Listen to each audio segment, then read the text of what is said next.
Assalamualaikum warahmatullahi wabarakatuh. Salam sejahtera dan salam UiTM di hatiku. Kembali lagi kita ke program MPP Podcast episod yang kedua. Izinkan saya memperkenalkan diri saya. Saya Muhammad Naufal Alif bin Husin sebagai moderator anda bagi program MPP Podcast episod kedua yang bertajuk How to Deal with Negativity. Dan yang akan bersama saya pada malam ni ialah saudari Nur Afifah. Diminta saudari Afifah untuk memperkenalkan diri anda. Hai, saya Nur Afifah binti Rosedin, wakil daripada Jawatan Kuasa Perwakilan Kolej Salsabila and from Faculty of Chemical Engineering in semester 4. Thank you. Dan juga saudara Danish. Saudara Danish diminta memperkenalkan diri. Assalamualaikum. Nama diberi Danish Haikal bin Bustam dan saya daripada Fakulti Kejuruteraan Awam. Saya adalah wakil daripada perwakilan Kolej Jawatan Kuasa Kolej Firdaus. Ya. Terima kasih kepada kedua-duanya speaker. Baiklah, sebelum kita meneruskan podcast dengan tajuk kita, sebelum itu saya ingin sedia maklum tentang program ini merupakan satu sesi perkongsian antara warga UiTM kampus Pasir Gudang yang bertujuan untuk menambahkan ilmu dan informasi daripada pelbagai sudut, terutamanya rohani. Tambahan, setiap episod akan diikuti dengan aktiviti kuis di platform Quizizz selepas tamat sesi perkongsian. So, diminta kepada semua mahasiswa untuk menunggu sehingga ke akhir program bagi mendapatkan QR code untuk di-scan bagi pendaftaran Quizizz. Diingatkan kepada pelajar untuk membuat pendaftaran sebelum menjawab kuis kerana pautan link pendaftaran akan ditutup tepat pada jam 8.50 malam. Kita dapat juga cabutan betuah yang akan berlangsung bermula 3 April sehingga 22 April ini. So, kepada semua student, jangan lepaskan peluang ini. Link pendaftaran juga akan disediakan di penghujung program kita sebentar lagi. Jadi, berbalik kepada tajuk kita pada malam ni, How to Deal with Negativity.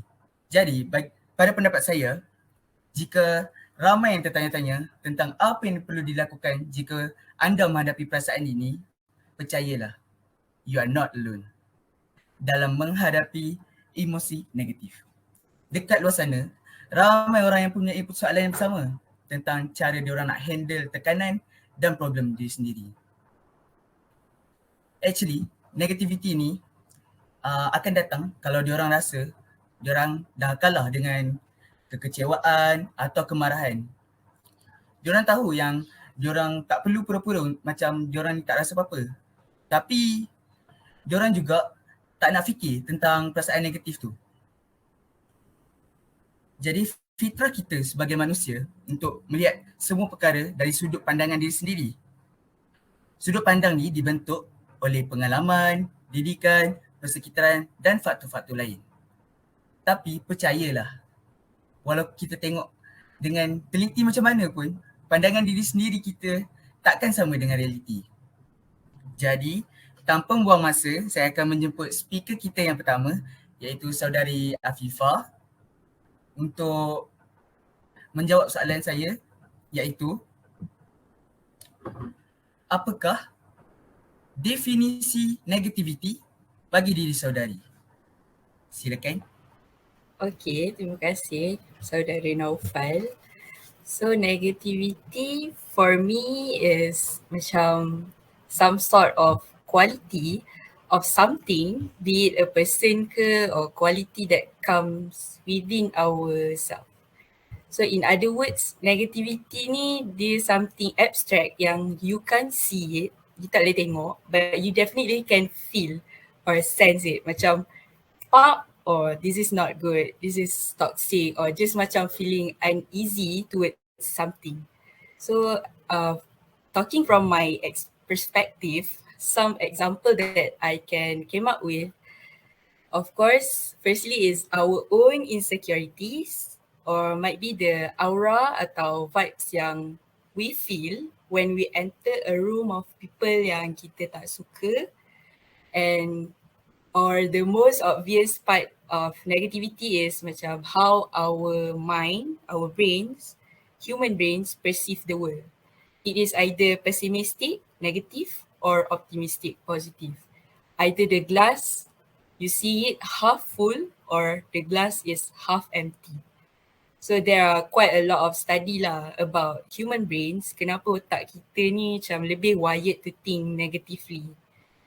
And this is where the anxiety, depressions, overthinking comes from.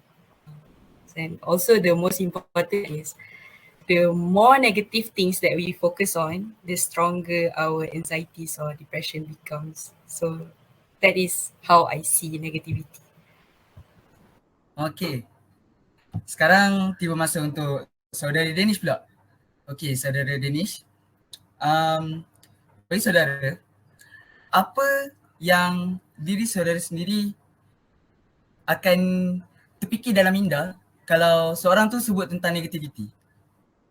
Silakan. Okay, terima kasih Naufal. Okay, bagi pendapat saya, apa yang saya akan terfikir jika seorang bercakap tentang negativity? Okay, first of all, it's all about vibe. Bila kita cakap pasal negativity, apa yang datang adalah negative vibe betul. So dalam hidup kita, ada satu words mengatakan vibes good only, betul. So negativity ni adalah memang orang kata memang tak baik untuk kita. Sebagai contoh yang saya boleh cakap adalah kawan yang judgemental, suasana yang toxic ataupun relationship toxic, dan juga body shaming ataupun cyberbully yang akan datangkan negatif bagi kita, betul. So benda ni akan ada efek dekat diri kita sendiri, atau seperti yang saudari Afifah katakan, seperti anxiety, depression, ataupun ia boleh jadi lebih teruk.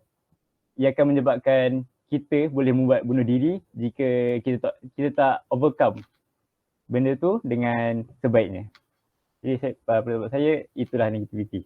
Okay, nampak tak betapa besarnya kesan negativity tu dalam diri seorang kalau dia ditimpa perasaan negatif tu. Kita ke soalan yang seterusnya.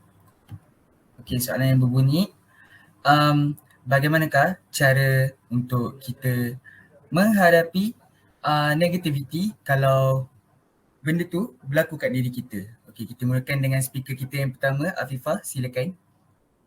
So, how I overcome the negativity, contohnya my insecurities. First, I will take out a blank paper in a quiet room. I will express all my insecurities lah. And then after I dah tulis tu, I can evaluate those insecurities by breaking down. Either it is because of my own overthinking, negativity, or feedbacks from how people think I am. So based on that insecurities, every day I wake up and keep saying to myself and repeat to myself that I'm worthy of love, I can become who I want, and that reaffirm myself lah. So instantly my self-confidence naik balik. And next, I can't stress enough macam how talking to God, Allah Subhanahu Wa Taala, helps ease the negativity we experience in life. Contoh, if we surrender ourselves to the higher power dengan ikhlas, dengan penuh tawakal, insyaAllah lah segala rasa berat dalam dada kita or negativity tu, kita akan kembali tenang. Macam kita kena ingat yang Allah takkan uji seseorang tu lebih dari yang dia mampu. Jadi yakinlah dengan ujian-ujian yang kita dapat tu and all the negativity we experience, ada hikmah dia. Rather than kita complain and rasa macam diri kita tak mampu. Cara yang second tu, saya buat juga. Okay, so, seterusnya kita minta speaker kita yang kedua, Danish, untuk jawab soalan macam mana cara saudara untuk hadapi perasaan negatif tu. Silakan. Okay, terima kasih Naufal. Bercakap melalui pengalaman, back then when I was in SPM, saya ada mengalami masalah dalam relationship. Dan tu saya break dalam 2 minggu lagi. SPM dah nak start lah. So in that time dengan trialnya barai, teruk, dengan ada masalah relationship. As we know, kalau kita ada masalah relationship, kita akan distract betul dengan semua benda. So first of all, what I did is I jauhkan diri dengan apa yang buat saya distract, iaitu in relationship ataupun buatkan mood saya tak elok. So apa yang saya cakap, cara untuk overcome ialah do what you love. Okay, macam saya kata tadi, just keep the positive vibe right. So apa yang saya buat, saya dengar lagu kegemaran saya. Lepas tu berkawan dengan orang yang baik-baik, dengan orang yang datangkan positif vibe kepada saya. Saya sentiasa bersukan petang-petang sebab untuk maklumat saya sekolah berasrama penuh. So it's an advantage lah untuk saya untuk bergaul dengan kawan, tenangkan diri, gelak ketawa, dan from that saya keep my consistent dan saya boleh overcome the negative vibes.